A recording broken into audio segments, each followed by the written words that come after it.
मैं भारतीय जनता पार्टी के नेताओं से पूछना चाहता हूं, खासकर बक्सर संसदीय क्षेत्र के सांसद माननीय अश्विनी चौबे जी से पूछना चाहता हूं कि क्या ज्ञानेश्वर गौंड जी एमएलसी हैं, क्या ज्ञानेश्वर गौंड जी विधान परिषद का सदस्य हैं। अगर आपके समाज से है, गौंड है और इनको एमएलसी बना दिया गया तो आपको क्या दिक्कत हो रही है इससे? बड़ा सा होल्डिंग दिख रहा होगा जिसपे भारत के प्रथम नागरिक द्रौपदी मुर्मू जो वर्तमान राष्ट्रपति हैं और बगल में आपको भारत के प्रधानमंत्री, यशस्वी प्रधानमंत्री कहे जाते हैं नरेंद्र मोदी जी हैं। जो बिहार में जो एमएलसी है उनका ये लिस्ट है। ये आप लिस्ट बनाए हैं कि गूगल से लाए हैं? ये सरकारी आंकड़ा है, सरकारी आंकड़ा से निकाल कर लाए। आप इस लिस्ट को दिखाइएगा। इस लिस्ट पे लिखा हुआ है बिहार विधान परिषद दलगत सूची। दलगत सूची से आप इसको निकाल के लाए हैं। इसमें कहीं भी ज्ञानेश्वर गौंड जी बिहार विधान परिषद के सदस्य नहीं हैं। सरकारी आंकड़े के अनुसार ज्ञानेश्वर गौंड जी बिहार विधान परिषद का सदस्य नहीं हैं। लेकिन नमस्ते, प्रणाम, मैं राज सिंह।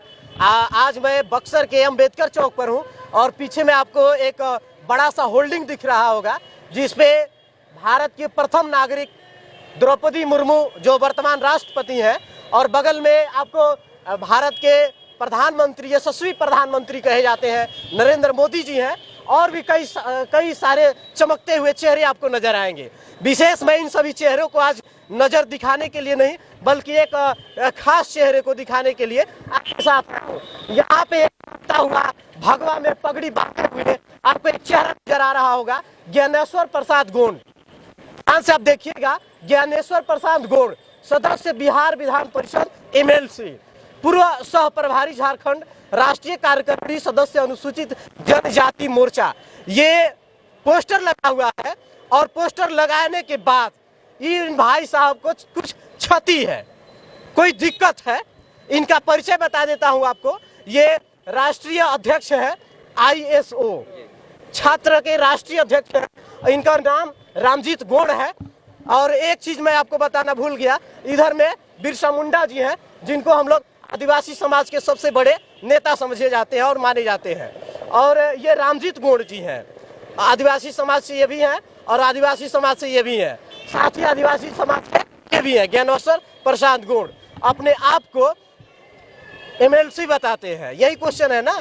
अपने आप को एमएलसी बताते हैं और इनको दिक्कत है। क्यों दिक्कत हो रही है आपको? दिक्कत इसलिए हो रही है कि कल जब हमने बक्सर आया और यहाँ अम्बेडकर चौक और पुलिस चौक में दो होल्डिंग ज्ञानेश्वर गौंड जी के द्वारा लगाया गया है, जिसमें मकर संक्रांति और नववर्ष का शुभकामना दिया जा रहा है।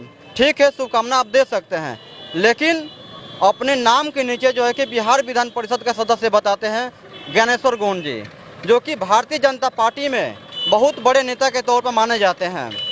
तो मैं ये देखते हुए हमने बिहार की जो विधान परिषद की जो लिस्ट है, जो विधान परिषद के जो सदस्य हैं, उन सारी सदस्यों का हमने लिस्ट निकाला जो इस प्रकार है। लिस्ट आप बना के लाए हुए हैं कि जो एमएलसी है बिहार में? जो बिहार में जो एमएलसी है उनका ये लिस्ट है। ये आप लिस्ट बनाए हैं कि गूगल से लाए हैं? ये सरकारी आंकड़ा है, सरकारी आंकड़ा से निकाल कर लाए। आप इस लिस्ट को दिखाइएगा। इस लिस्ट पे लिखा हुआ है बिहार विधान परिषद दलगत सूची। दलगत सूची से आप इसको निकाल के लाए हैं। इसमें कहीं भी ज्ञानेश्वर गौंड जी बिहार विधान परिषद के सदस्य नहीं हैं। सरकारी आंकड़े के अनुसार ज्ञानेश्वर गौंड जी बिहार विधान परिषद का सदस्य नहीं हैं। लेकिन मैं भारतीय जनता पार्टी के नेताओं से पूछना चाहता हूं, खासकर बक्सर संसदीय क्षेत्र के सांसद माननीय अश्विनी चौबे जी से पूछना चाहता हूं कि क्या ज्ञानेश्वर गौंड जी एमएलसी हैं, क्या ज्ञानेश्वर गौंड जी विधान परिषद का सदस्य हैं।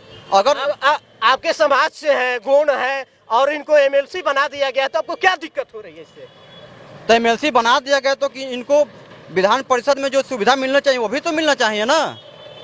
जो विधान परिषद की जो लिस्ट है, जो सूची है, सरकारी आंकड़े के अनुसार सरकार कहीं से भी इनको एमएलसी नहीं मानता है। सरकारी आंकड़े में इनकी सूची नहीं है? नहीं है। यहाँ पे तो स्पष्ट रूप से दिखाया गया, थोड़ा सा हटिएगा, कि सदस्य बिहार विधान परिषद के एमएलसी है, इनको सारी सुख सुविधाएं प्राप्त हो रही होंगी। तो वही तो मैं जानना चाहता हूँ कि क्या ज्ञानेश्वर गौंड जी एमएलसी हैं या नहीं हैं। अगर ज्ञानेश्वर गौंड जी विधान परिषद के सदस्य हैं तो जो सरकारी आंकड़ा है, जो सरकारी लिस्ट है, उस लिस्ट में ज्ञानेश्वर गौंड जी का नाम क्यों नहीं है। अगर ज्ञानेश्वर गौंड जी विधान परिषद का सदस्य नहीं है तो पार्टी भारतीय जनता पार्टी इनके ऊपर कार्रवाई क्यों नहीं करती है? पार्टी से निष्कासित और एफआईआर क्यों नहीं करती है? ऐसा तो नहीं हो सकता कि ज्ञानेश्वर गोंड जी को एक चेहरा बनाया जा रहा है गोंड समाज को जोड़ने के लिए? जी आपने सही बिल्कुल कहा, बिल्कुल सही कहा। अगर ज्ञानेश्वर गोंड जी अपने आप को एमएलसी बताते हैं, भारतीय जनता पार्टी के लोग इनके ऊपर कार्रवाई नहीं करती है, तो हमारे आदिवासी समुदाय के लोग गुमराह हो रहे हैं। हमारे पास फोन मैसेज भी आता है, हम लोग ग्राउंड लेवल पर काम करते हैं, समाज के लोग क्वेश्चन करते हैं कि क्या ज्ञानेश्वर गोंड जी विधान परिषद का सदस्य बन गए? तो मैं जानना चाहता हूं कि अगर सदस्य बन गए तो कहां से सदस्य बने हैं और किस संसदीय क्षेत्र से सदस्य है, ये भी तो जानकारी होना चाहिए। वही तो मैं पूछना चाहता हूं भारतीय जनता पार्टी के नेताओं से कि क्या ज्ञानेश्वर गोंड जी विधान परिषद का सदस्य हैं? क्योंकि सरकारी आंकड़े के अनुसार सरकार कहीं से भी विधान परिषद का सदस्य नहीं मानता है। नहीं मानता है, नहीं मानता। लेकिन इस तरीके का जनता को गुमराह करने की कोशिश है। ये राष्ट्रीय अध्यक्ष है आईएसओ के और इनका बिल्कुल सही तरीके से कहना है और इन्होंने एक लिस्ट भी अपने गूगल से निकाल करके दलगत सूची के माध्यम से निकाल करके लाया है और इस तरीके से आपको देखने को मिल रहा है।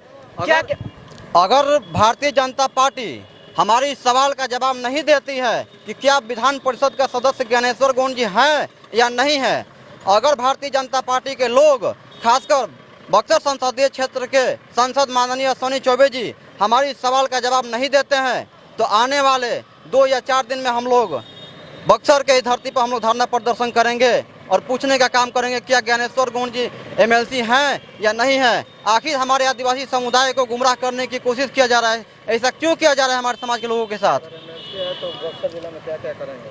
अगर एमएलसी हैं तो बताया जाए कि किस क्षेत्र के एमएलसी हैं।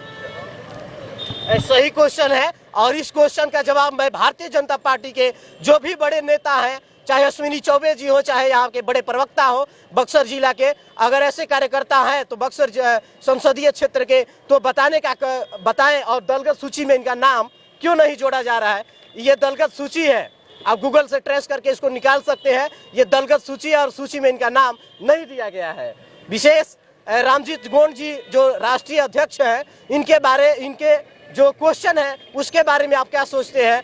इनके क्वेश्चन का जवाब मिलेगा या नहीं मिलेगा? भारतीय जनता पार्टी इतनी चुप्पी क्यों साधी रहती है? इन सभी प्रयासों के बारे में आप क्या सोचते हैं? कमेंट सेक्शन में कमेंट करके जरूर बताएंगे।